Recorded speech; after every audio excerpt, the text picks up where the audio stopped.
E aí, pessoal, vamos seguindo então aqui, né, iniciando o nosso segundo bloco. Antes, queria só fazer uma observação sobre as fases do constitucionalismo. A gente dividiu aqui as fases do constitucionalismo em 4, né? O constitucionalismo da Antiguidade Clássica, o constitucionalismo antigo, constitucionalismo moderno e o neoconstitucionalismo, ou constitucionalismo contemporâneo. Qual é a observação que eu quero fazer? É que, dependendo do material que você utilize para estudar, essas fases do constitucionalismo serão rotuladas de forma diferente. Tá? A doutrina não é uniforme quando divide o constitucionalismo em diferentes fases históricas. Tá? Não significa que uma classificação está correta e outra está errada. Não, são simplesmente critérios classificatórios diferentes. Tá certo? Inclusive, uma classificação não necessariamente exclui a outra, justamente porque elas se baseiam em critérios diferentes. Tá? Por exemplo, o Pedro Lenza, se você pegar lá o livro dele, você vai ver que ele utiliza como critério para dividir o constitucionalismo em diferentes fases simplesmente os períodos históricos. Então ele fala em constitucionalismo da Idade Antiga, fala em constitucionalismo da Idade medieval, constitucionalismo da Idade Moderna e constitucionalismo da Idade Contemporânea, né? O constitucionalismo contemporâneo, o neoconstitucionalismo. Se você for lá no Marcelo Novellino, já é diferente. Ele fala em constitucionalismo antigo, que é onde ele enquadra o que a gente viu aqui nessa aula como constitucionalismo da Idade Antiga e o constitucionalismo antigo, né, o inglês, basicamente. Ele fala também em constitucionalismo liberal, que é o constitucionalismo das constituições liberais que consagraram direitos fundamentais de primeira geração. Ele fala em constitucionalismo social, que são as constituições que consagraram direitos fundamentais de segunda geração, caracterizando assim um Estado social, e fala em neoconstitucionalismo, né, no constitucionalismo contemporâneo. Por outro lado, se você for lá para o Bernardo Gonçalves, já é diferente. Ele fala apenas em constitucionalismo inglês, constitucionalismo norte-americano e constitucionalismo francês, tá? Que foram os 3 principais movimentos do constitucionalismo para a formatação, para a formação da ideia de constitucionalismo e de constituição que nós temos atualmente. Tá? Então, cada autor trata do tema de uma forma diferente. O que eu procurei fazer aqui foi trazer as principais informações que vocês precisam ter para levar para a prova. Tá bom? Então, vamos seguindo para a questão do conceito de Constituição. Né? O que é uma Constituição? Existem diversas concepções diferentes de Constituição, né? Diversos autores definiram, conceituaram a Constituição de forma diferente a partir de diferentes critérios que eles utilizaram. Tá? Mas antes de ver essas diversas concepções, esses diversos conceitos, é bom a gente saber o que é a Constituição para o direito, o que é a Constituição em um ordenamento jurídico, o que é a Constituição em um Estado. Basicamente, a Constituição é aquele documento que trata daquelas 3 matérias que nós vimos inicialmente, né? A organização do Estado, limitação do poder e definição de direitos e garantias fundamentais. Olha só essa definição aqui do José Afonso da Silva. Olha o que ele fala.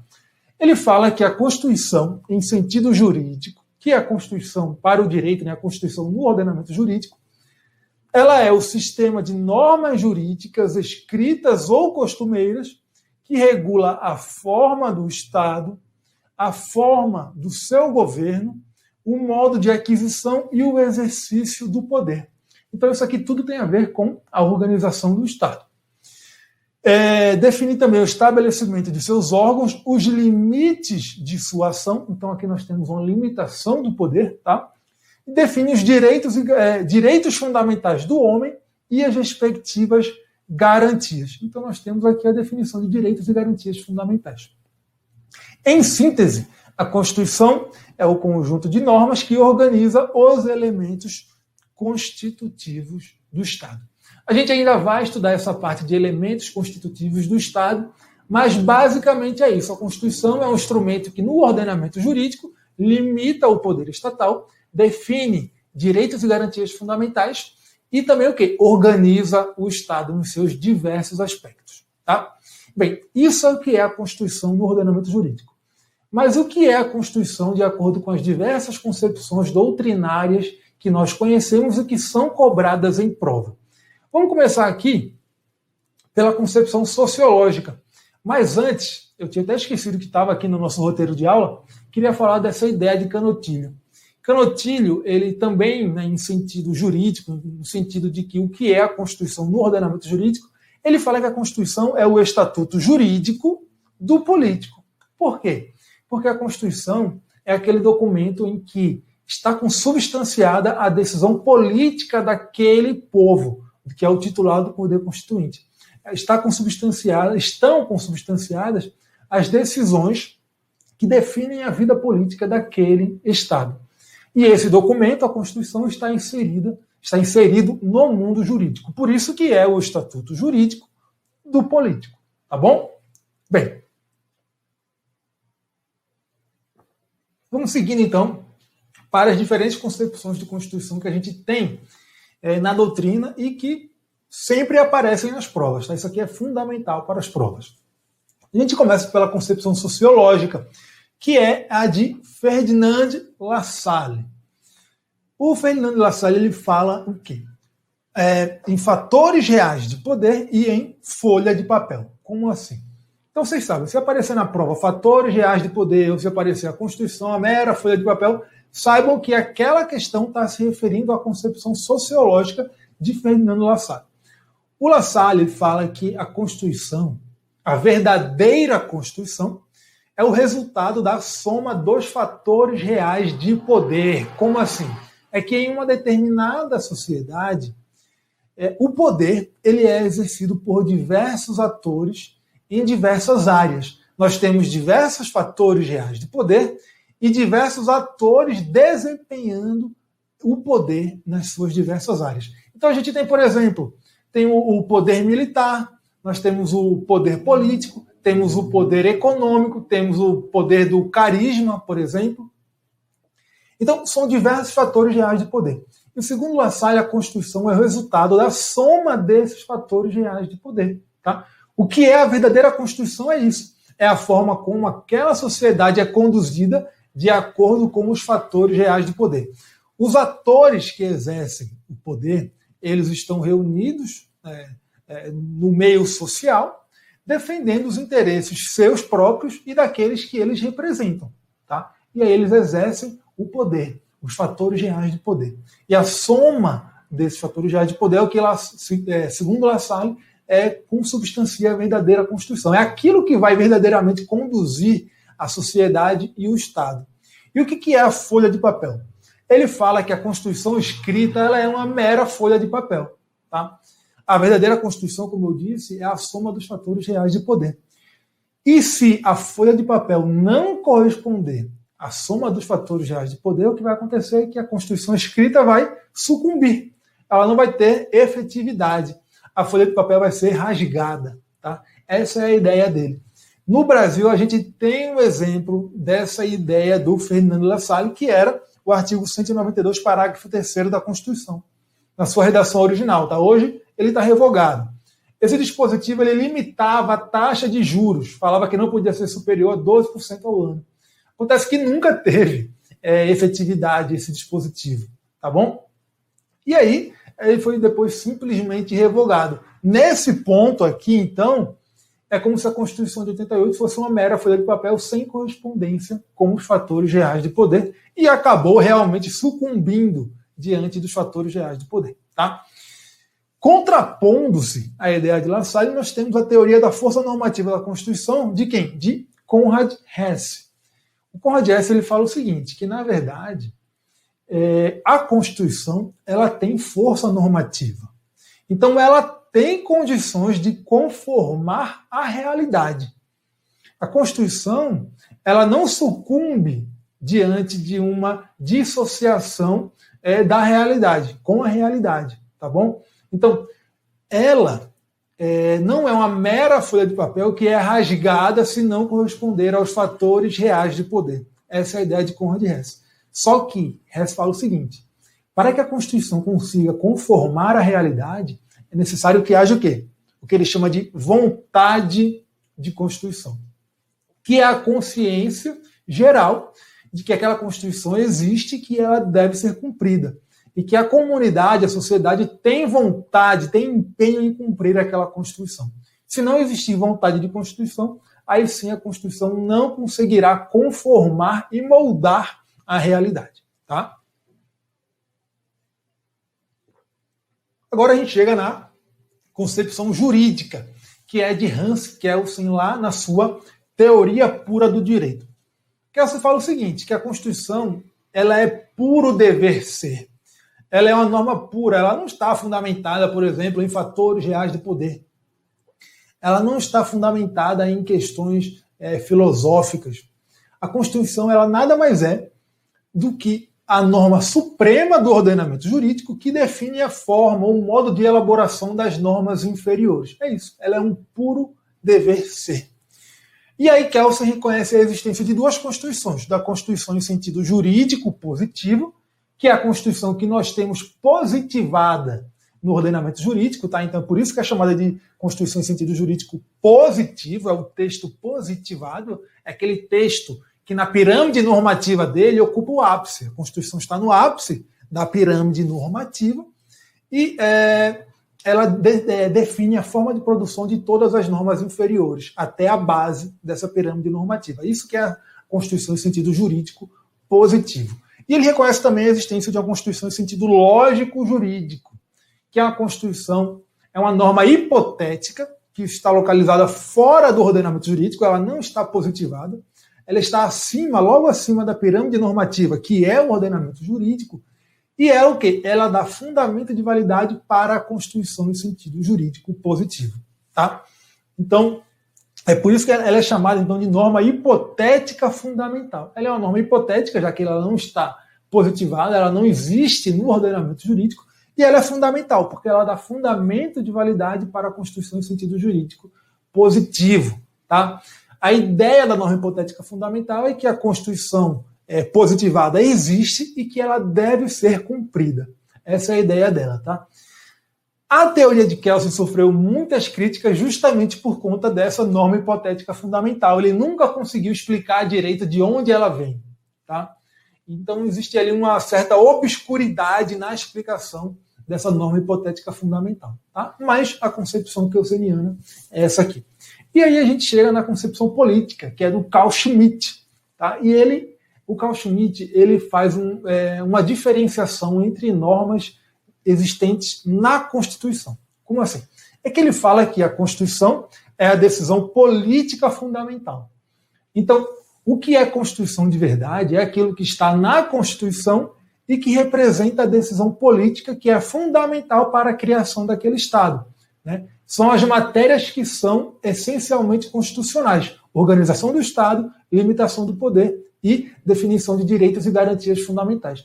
Essas são as decisões políticas fundamentais para a criação de um Estado e a adoção de uma Constituição, para guiar politicamente uma sociedade.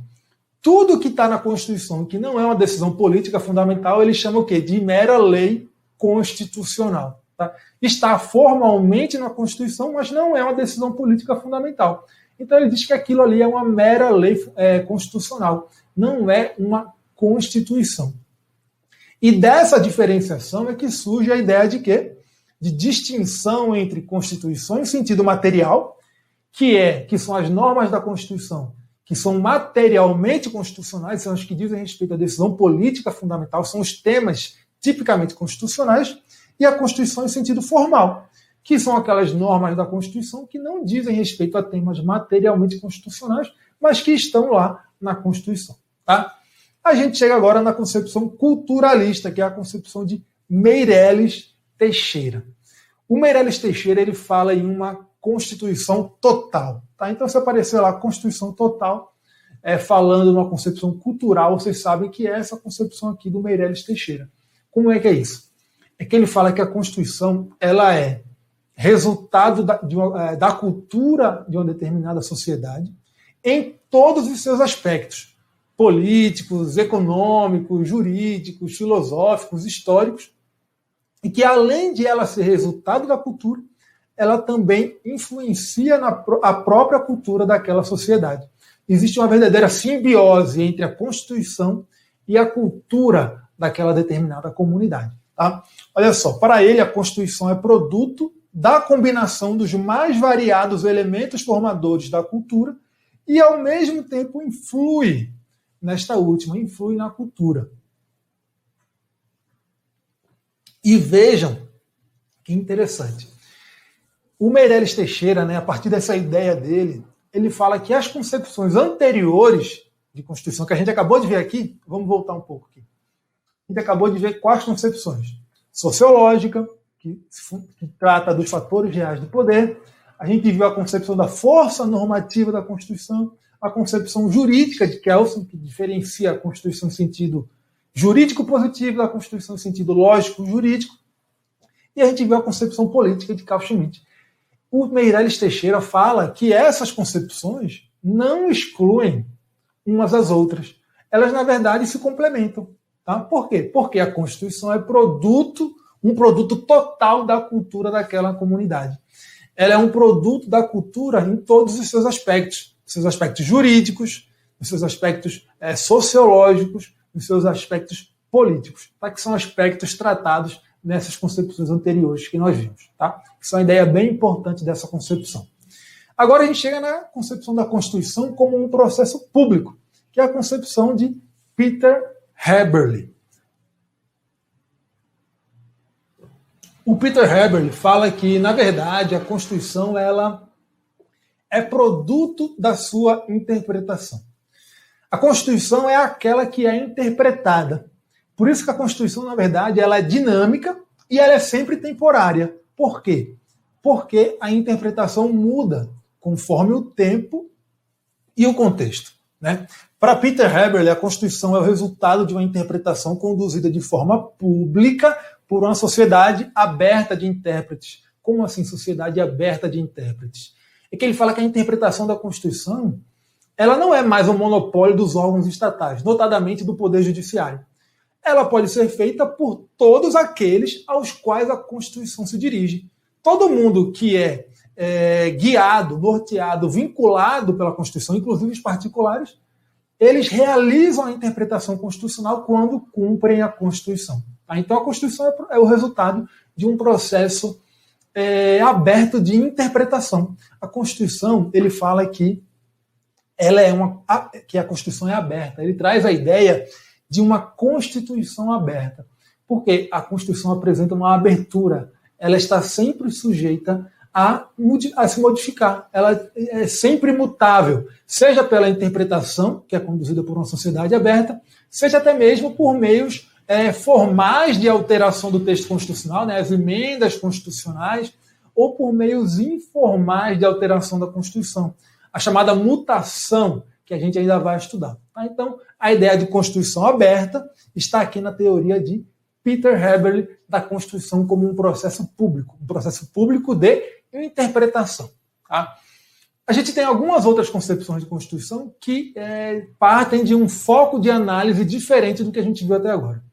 Até agora, o foco de análise dessas concepções de Constituição foram o quê? A estrutura da Constituição. Isto é, essas concepções disseram o que é a Constituição analisando a sua própria estrutura. Né? Ou ela é a soma dos fatores reais do poder, ou ela é a decisão política fundamental, ou ela é a norma pura que define o modo de criação das demais normas que integram o ordenamento jurídico. Então, era uma análise de acordo com a estrutura. Agora a gente vai ver concepções da Constituição que analisam a Constituição de acordo com a sua função no ordenamento jurídico. Tá? Essa mudança de prisma ou de foco de análise está na linha de pensamento do Bobbio, o Norberto Bobbio, na sua obra Da Estrutura à Função. O Bobbio falava que a gente tinha que mudar a forma de pensar o direito. Tá? Tinha que parar de analisar o direito de acordo com o que ele é, né, de acordo com a sua estrutura, e passar a analisá-lo de acordo com a sua função para a sociedade. Então, essa mudança de prisma de análise se aplica também aqui no direito constitucional, na análise das concepções, de conceito da Constituição. Tá? Então, vamos iniciar aqui pela análise da Constituição Dirigente do Canottilho. Canottilho ele fala na Constituição Dirigente como aquela que vincula os órgãos do Estado e seus agentes a um projeto constitucional, ao projeto criado, definido pelo Constituinte, um projeto de ação do Estado. Olha só, ele diz que a Constituição prevê finalidades, objetivos e programas de ação, principalmente no campo econômico e social, projetando uma situação ideal que o Constituinte deseja que seja implementada no futuro, vinculando todos os órgãos do Estado concretizadores do projeto constitucional, né? O Legislativo, o Executivo e o Judiciário. Então, a função da Constituição é o quê? Estabelecer um programa de ação vinculando os órgãos e os agentes estatais para cumprir esse programa de ação definido pelo Constituinte. Tá? É uma Constituição típica de um Estado social, que é um Estado dirigente, é um Estado intervencionista. Tá? Agora a gente tem a Constituição-Lei, que é tratada aqui no Brasil pelo Virgílio Afonso da Silva. A Constituição-Lei ela está inserida no mesmo patamar hierárquico das leis ordinárias. Tá? Ela nada mais é do que uma mera indicação, uma mera sugestão de linha de ação para o legislador. Tá? Então, a Constituição-Lei ela não vincula o legislador, não vincula o poder público. Ela sugere e aí o legislador vai atuar de acordo com o que achar conveniente. Tá? Então, aí a gente tem uma excessiva politização do ordenamento jurídico. Tá certo? E aí a gente vai para a Constituição Fundamento ou Constituição Total. Tá? Aqui, Constituição Total em sentido diverso daquele sentido da concepção culturalista do Meirelles Teixeira. Essa concepção também tratada no Brasil pelo Virgílio Afonso da Silva, ela traz para a gente a ideia de quê? De onipresença ou ubiquidade da Constituição. Por quê? Porque essa Constituição Total, ela tem como função, ela se presta não apenas a organizar e dirigir o Estado, mas também a dirigir toda a vida em sociedade. Dirige até mesmo a atuação dos agentes privados, a atuação dos indivíduos, a atuação dos particulares. O legislador, quando vai exercer suas atividades, então, criar leis, ele se torna um mero intérprete da Constituição. Ele não tem liberdade como ele tem na concepção da Constituição-Lei. Tá? E aí o que a gente tem? Lá na Constituição-Lei a gente tem uma politização excessiva do direito. O Poder Legislativo faz o que quer, não está vinculado a nada. Já aqui na Constituição Total, o que a gente tem é uma judicialização excessiva. Por quê? Porque qualquer coisinha que for feita em dissonância com o texto constitucional, tanto pelos agentes estatais quanto pelos particulares, pode gerar a judicialização. Tá bom? E aí tem a Constituição Moldura, também tratada no Brasil pelo Virgílio Afonso da Silva. A Constituição Moldura, ela, como o próprio nome diz, serve como uma mera moldura para o legislador. Ela diz os limites de ação do legislador, e aí o legislador vai exercer as suas atividades, vai editar as leis e demais normas, observando os limites dessa moldura. Então, o papel do judiciário aqui é simplesmente dizer se a moldura, os limites, foram respeitados ou não. Tá? Agora, o mérito das normas, das leis, a oportunidade, a conveniência de se criar determinada norma, fica a critério do legislador, desde que ele respeite os limites impostos pela moldura constitucional. Tá bom? Isso aí traz o quê? Traz um equilíbrio entre a politização excessiva lá da Constituição-Lei e a judicialização excessiva da Constituição Total. Tá certo? Então é um meio termo entre essas duas concepções. E aí chega aqui na Constituição Dúctil, que é uma ideia do italiano Gustavo Zagrebelsky. O Zagrebelsky fala que a Constituição ela não deve ser um centro ordenador do Estado e da vida em sociedade. Ele fala o seguinte, a Constituição, o papel dela é simplesmente o quê? Refletir o pluralismo que existe na sociedade e assegurar condições mínimas da vida em sociedade. Tá? Ela não pretende conduzir o Estado, não pretende conduzir a vida, a forma de viver dos indivíduos. Tá certo? A Constituição aqui, à Constituição não cabe estabelecer um projeto pré-determinado de vida comunitária, mas sim assegurar as condições possibilitadoras de uma vida em comum no bojo de uma sociedade complexa, pluralista e democrática. É por isso que ela é chamada também de Constituição maleável. Ela não pretende definir, orientar o modo de vida de ninguém, tá bom? Nem mesmo o próprio modo de ser do Estado. Agora a gente chega à penúltima ideia, concepção aqui de Constituição da aula, que é a Constituição simbólica, de Marcelo Neves. Tá? O Marcelo Neves é o expoente no tema da constitucionalização simbólica. A ideia aqui é muito simples, né? O próprio nome da teoria deixa claro que é o seguinte: às vezes a Constituição ela não é o que parece ser. Tá? Ela não pretende ser o que ela faz parecer ser. Às vezes ela é um mero símbolo. O Constituinte ele adota a Constituição, cria aquela Constituição para fazer parecer que está buscando certos objetivos, mas na verdade ele tem outros objetivos por trás daquilo que está no texto constitucional. Ele não pretende que as normas constitucionais tenham efetividade, que elas sejam efetivamente cumpridas. Ele pretende atingir outros objetivos. E que objetivos seriam esses? Seriam confirmar valores sociais, né? No bojo de uma Assembleia Constituinte, naturalmente há diversos embates entre os diversos segmentos da sociedade.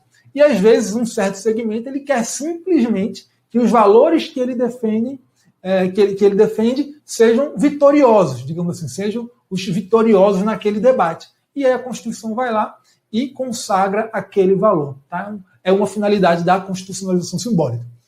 Ela pode ter como finalidade também servir como um álibi, né? Como assim? A sua finalidade pode ser simplesmente reforçar a confiança da população, da sociedade no Estado, sem a verdadeira intenção de ter efetividade no campo social. Por exemplo, em uma ditadura, nada impede que a Constituição preveja uma lista de direitos fundamentais, mas isso não significa que esses direitos fundamentais terão efetividade. Eles podem servir apenas como um álibi para dar uma certa tranquilidade à sociedade, para que a sociedade confie naquele Estado. Ou então pode ter como finalidade o quê? Adiar conflitos sociais. Aqui no Brasil a gente tem isso aí, a gente tem o adiamento dos conflitos sociais, por exemplo, na questão da reforma agrária. Na Assembleia Constituinte de 87, 88, os integrantes daquela Assembleia não queriam resolver a questão da reforma agrária naquele momento. Então o que eles fizeram? Inseriram na Constituição a disposição dizendo que a reforma agrária seria feita nos termos da lei. Então, ele assumiu ali um compromisso dilatório, ele adiou a solução daquele problema. Então você percebe que a Constituição simbólica é uma Constituição que não é sincera, né? Por isso que Barroso diz que há na Constituição simbólica uma insinceridade normativa. Tá? O Constituinte não é sincero com os seus em relação aos seus desígnios quando aprova uma Constituição simbólica. Tá bom? Lembrando que o que a gente viu aqui sobre a constitucionalização simbólica se aplica perfeitamente no âmbito infraconstitucional, no que a gente chama de legislação simbólica. É a mesma ideia transferida para o âmbito da legislação em vez do âmbito da Constituição. Tá? Para a gente finalizar, a gente vai ver essa ideia bem interessante, que é a ideia da crowdsourced constitution. Tá? Essa ideia... Uma pausa para a água aqui. Essa ideia ela tem a ver com a teoria do poder constituinte, que a gente ainda vai estudar, tá, em outra aula, com a titularidade do poder constituinte e com os atores envolvidos na dinâmica do exercício do poder constituinte. Veja bem, a gente vai ver que o titular do poder constituinte, no pensamento predominante atual, é o povo. Tá? Só que o exercício do poder constituinte, além do seu titular, que é o povo, envolve um segundo ator, que é o exercente do poder constituinte. Então a gente tem dois atores na dinâmica do poder constituinte. O titular, que é o povo, e o seu exercente, que pode ser, por exemplo, uma Assembleia Nacional eleita para elaborar aquela Constituição. E por que existem esses dois atores? por conta da dificuldade de você reunir toda a coletividade que titulariza o poder constituinte para elaborar uma nova Constituição. Imagine se seria possível reunir todo o povo de um determinado estado em assembleia para elaborar uma Constituição. Seria impossível até mesmo levar a efeito os debates nessa assembleia. Por isso é necessário haver um exercente, que é o que vai exercer o poder constituinte no lugar do povo. Tá? São representantes eleitos para o exercício do poder constituinte. E o que é que isso tudo aí tem a ver com a chamada crowdsourced constitution?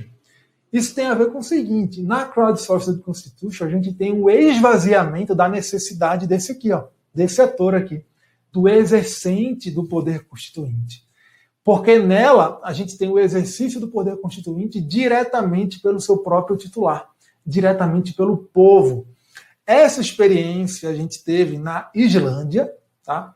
Lá na primeira década dos anos 2000, não faz muito tempo, e ela se deveu, essa crowdsourced constitution, ela é possibilitada por conta do avanço tecnológico, principalmente por conta do avanço da internet. Tá? Lá na Islândia, o que a gente teve foi o quê? A tentativa de elaboração de uma nova Constituição, e aí a própria população, o próprio povo irlandês, deu sugestões para a nova Constituição por meio das redes sociais. E essas sugestões foram consideradas no projeto de Constituição que foi apresentado. Tá certo? Então, o que a gente tem aí? A gente tem o próprio povo participando da elaboração da Constituição, o próprio povo diretamente, sem necessidade de representantes intermediários, exercendo o poder constituinte. E é por isso que ela é chamada de crowdsourced constitution. Tá? Se a gente for buscar a etimologia da palavra, né, lá no inglês, crowd significa multidão ou povo, e source significa fonte. Né? Então, crowd, povo, source, fonte. A crowdsourced constitution é aquela que busca a sua fonte onde? No próprio povo, na multidão, que inclusive é o próprio titular do poder constituinte. Tá? Além disso, a palavra crowdsourced pode ser também encarada como um trocadilho com a palavra outsourced. Tá? Outsourced significa terceirizado. Então, se a gente falar crowdsourced, dá a impressão de quê? De terceirização para a multidão, terceirização para o povo. Ou seja, não é o exercente eleito do poder constituinte que vai exercer o poder constituinte. O exercício do poder constituinte é delegado para o povo.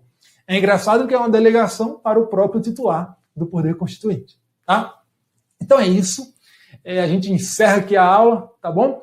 Espero que tenha sido bem proveitosa para vocês e na próxima aula a gente se vê.